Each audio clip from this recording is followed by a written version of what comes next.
में हम जो हमारा डेली नाका जाता है या एरिया को हम डोमिनेट करते हैं प्रतिदिन, तो उस दौरान हमको कल रात्रि कम से कम 2:35 पर लगभग हमको 2 ट्रैक्टर आती दिखाई दिए रात में। जब हमने उनको रोका, देखा तो उस पूरे जो फर्नीचर ग्रेड जो वुडन लॉक्स हैं गमारी का, तो उससे दोनों ट्रैक्टर लदे हुए थे। तो हमने उनको रोका, पूछताछ करी, इंटरोगेशन किया। उस मौके पर हमने 2 जो ट्रैक्टर ड्राइवर थे उनको भी एप्रीहेंड किया है। उसके बाद हमने उसको आगे की कार्रवाई के लिए फॉरेस्ट ऑफिस सिलपाटा में आज सुबह 6:50 पर यहाँ हम लेके आएंगे। इनको हैंड ओवर कर दिया है। फर्दर जो उनका इंक्वायरी है और जो आगे की प्रोसीजर है उसके लिए।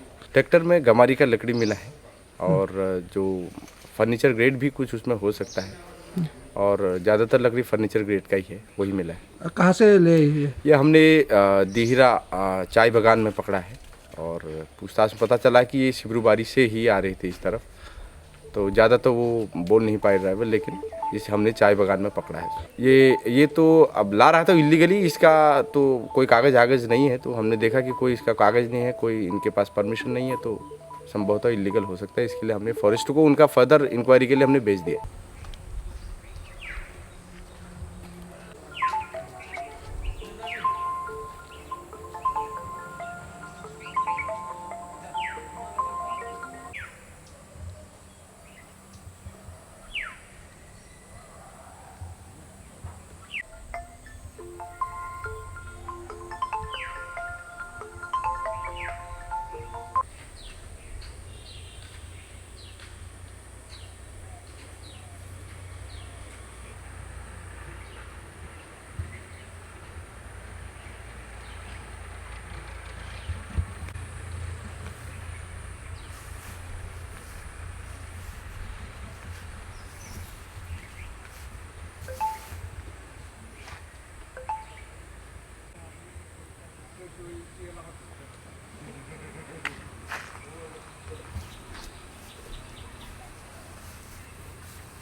जगह है स्टार वाला 3.5 स्टार। बोलने में क्या जाता है, समुद्र का जो मजा है बोलो।